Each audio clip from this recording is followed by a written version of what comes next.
Okay, good day everyone. So I am sorry that I could not keep my promise of meeting you every Wednesdays and Fridays because as you know, I have to squeeze in my part-time job to my administrative position job.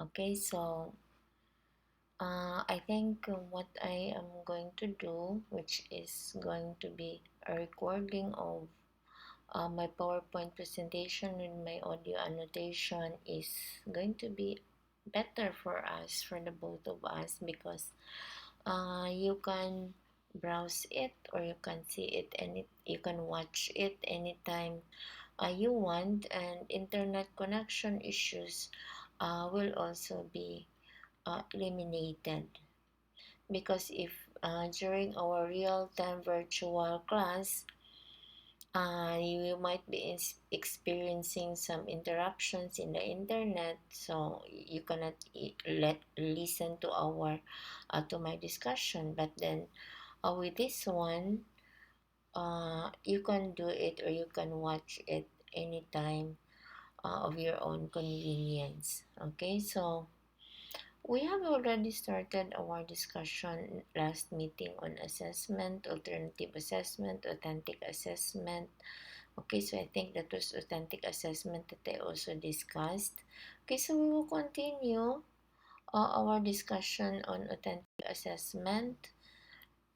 Okay, so these are either short-term, authentic assessments are either short-term or long-term assignments or activities. So those things that you are going to assign in the classroom and they are going to finish, just like a group discussion or a roundtable discussion in which they are going to finish it on allocated time, or they will be doing debate. Okay, so that is in a short period of time. Those are short-term assessments. While if you are going to assign a research report in which the students are going to gather data and they are going to submit it at the end of the school year, then that is a long-term authentic assessment. But then for this, with the period of pandemics, in which the new normal is different, because most of us are doing classes online, face-to-face scenario is very difficult. Okay, so the authentic assessment is also difficult to gauge, because you might not know, or you might find it difficult to gauge whether that output is really uh, done by the student and not the parents doing it.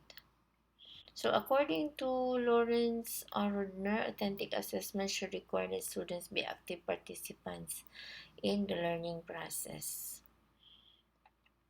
But now what DepEd is doing is by giving modules, and students are not active participants. So funny, because it is the parents who are actively answering the modules. So I think DepEd has to assess or reassess what type of assessments are they giving to the students, because it might end up that graduates of uh, or students who are product of this COVID era will have a different set of skills compared to those who are really in the classroom having a face-to-face discussion with the teacher.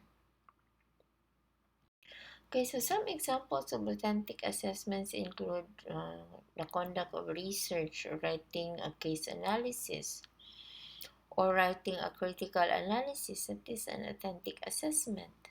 Or if you ask your students to do character analysis of a movie or character analysis of a story in the book, that is an authentic assessment, because each of the students would have a different view of the character that they are analyzing, depending on how they see it and what are their experiences at home. So if you can see, this is a very good way of assessing students, because you can also see how they are formed or how they are taught in their homes, because the way they analyze the character or the way they characterize the actors and actresses in the movie or in the story would reflect the kind of person that they are.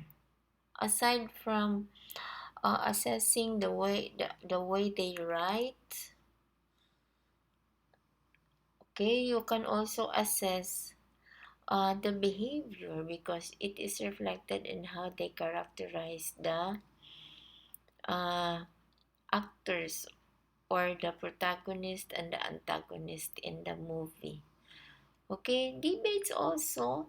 If you are holding a short debate of a certain topic or a certain issue, it is also a form of authentic assessment, whether that is individual or group. But it has a problem, as I see, because there are students who will be left out because they could not participate unless you will have uh, different groups of students who are having a or who are what you call this, assigned to a different issue.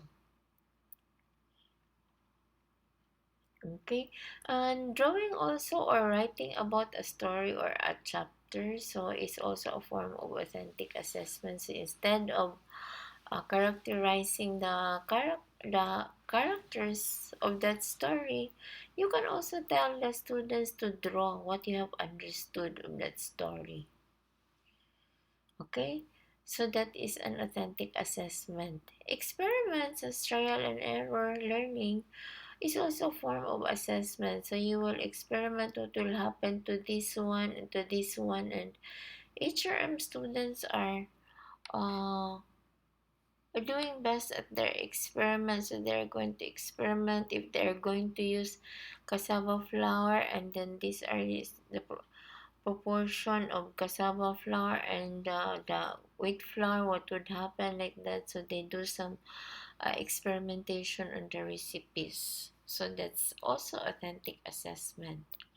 Journal entries. So if you are assigning your students to write, do a reflective writing and write them in a journal, that is an authentic assessment. Also, when that journal entries are going to be submitted, you will be surprised that there are students who are experiencing difficulties, but you cannot see it outside because it's just very good at handling things and showing things off. Okay, so in that manner, you can also assess their deeper thinking. How deep are they thinking? So, in the authentic assessment, it's not only the skill that you are going to assess, but how the skill has impacted into the students' lives. Or the guide of making assessment is uh, this one. First, you have the standards. Okay, so and then we have the authentic task. Okay, the standards is it's going to answer what you would like the students to do. And after you have identified already your standards, you have already identified things that you would like the students to do. Then you do, choose what assessment or authentic task that is intended for that standard. And then how they should be graded. So the criteria, there should be a criteria. And the guide that will give you how they should be graded, what are these points that they should be graded, and how big is that, or how the point system for that is the rubric. Okay, so there are four things that you should remember in making an authentic assessment: the standards, authentic task, the criteria, and the rubrics. But you have to remember that there is always a cut-off score or a benchmark.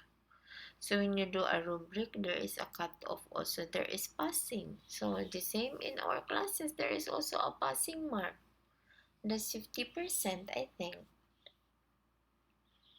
Or maybe that is 75. Okay, so when you set standards, that means you are going to remember this. Students will be able to the SWBAT.